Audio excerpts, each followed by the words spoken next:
আজকে তুই খাওয়াবে। কেন? আমি কেন তো হবো? কারণ এই যে তুই একটার পর একটা গিফট পাচ্ছিস, কই আমারও তো কেউ একটার পর একটা গিফট দেয় না। যেদিন পেছনের মানুষটাকে খুঁজে পাবো সেদিন তোদের সবাইকে খাওয়াবে। তার মানে তুই চাচ্ছিস ওই মানুষটা তোর সামনে আসুক? তুই একটা মাথা মোটা বুঝছিস, যেই মানুষটা ওকে ইমপ্রেস করার জন্য এত ইনপুট দিয়ে যাচ্ছে, তাকে দেখার ইচ্ছা ওর থাকবে না?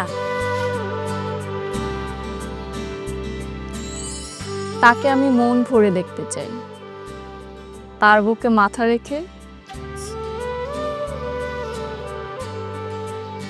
আমার গোটা জীবন কাটাতে চাই। তবে এখনই নয়, আমি চাই সে আরো অনেকদিন আড়ালে থাকুক। আমি তাকে দেখার জন্য, তার বুকে মাথা রাখার জন্য ব্যাকুল হয়ে যেতে চাই। আমার অপেক্ষা যত গাঢ় হবে, তার জন্য আমার ভালোবাসাও তত গভীর পেতে পারে।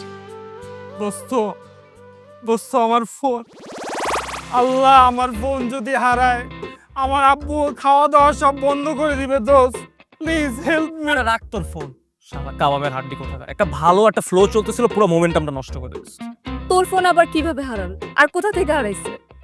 আমি ল্যাবের সামনে আবিরা সজীব মিলে টিকটকে ভিডিও বানাচ্ছিলাম। গভীর আবেগে আমি চোখ দুটো বন্ধ করে ফেলি। আবেগ শেষে চোখ খুলে দেখি আমার ফোন গায়েব হয়ে গেছে। এখন আমি কি করব? তোর ফোন কই আছে আমরা দুজনে জানি কিন্তু বলবো না। কই দোস্ত, আমার ফোন কই? দোস্ত দেখ, আমার সাথে এরকম করিস না। এই ফোন আমার থেকেও আমার আব্বুর কাছে সব থেকে বেশি প্রিয়।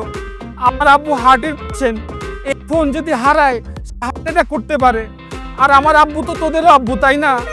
প্লিজ একটু কনসিডার কর দোস্ত, প্লিজ। আর দোস্ত, তোরা যদি অ্যাকচুয়ালি ফোন নিয়ে থাকো তাহলে দিয়ে দে, বেচারার প্যারা দিস না। মামা ফোনটা দিতে পারি, কিন্তু একটা শর্ত আছে আমাদের দুইজনের।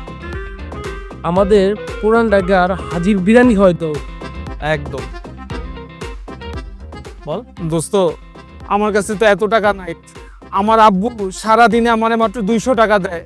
আমি সর্বোচ্চ তোদেরকে মন্টু মামার ঝালমুড়ি খাওয়াইতে পারবো। প্লিজ একটু কনসিডার কর না, প্লিজ। তোর ফোকেন নি, তুই তোর ফোন খুঁজে যা। বিরিয়ানি খাওয়াতে পারবি না, ফোনও দিবো। বিরিয়ানি খাওয়া তোর আমার মায়ের পেটের আপন দেখো।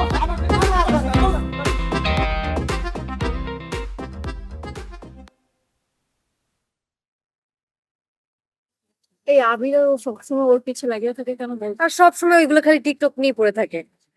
এটাকে নিয়ে আর পারি না। এই চল তো ক্লাসে যে তোর, এই তুই যাবি না? হ্যাঁ হ্যাঁ, আস্তে আস্তে।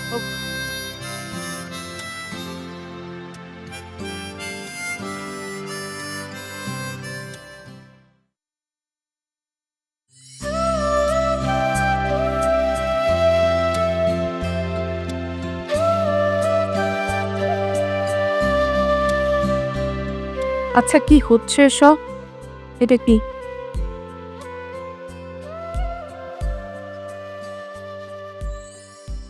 কি সুন্দর দেখতে। কবুতরটা কে আনছে মা? নিশ্চয়ই বাবা আনছে। ও, আমি বাবাকে এত বড় একটা থ্যাংক ইউ দিব। দাঁড়ান দাঁড়ান, আপনার বাবার এটা আনার সময় আছে?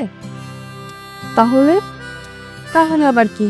যে শাড়ি চুড়ি টিপ পায়েল যে দিয়েছে সে তো দিয়ে গেছে। তাই নাকি মা?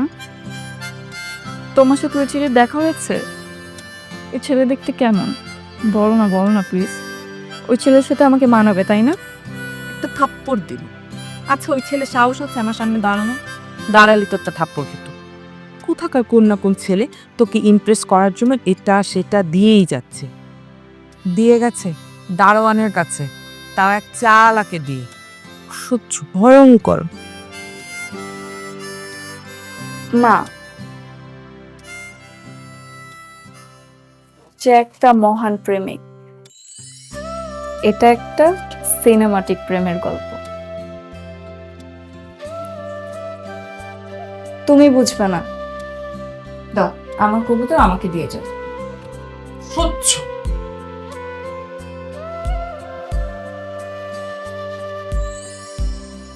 হে মহান প্রেমিক, কবে দেখা হবে আমাদের? তুমি কি সত্যিই মানুষ নাকি অন্য কেউ?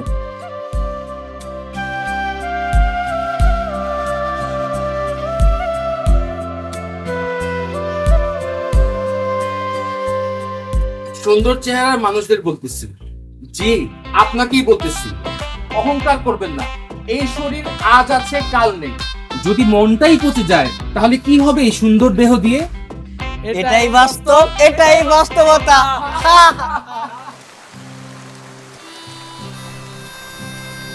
সাদা কবুতর? শুধু কি তাই, কবুতরের গলায় একটা ঘন্টাও আছে। কবুতরটা যখন একটু নড়ে ওঠে, ঘন্টাটাও বেজে ওঠে, টিং টিং শব্দ হয়।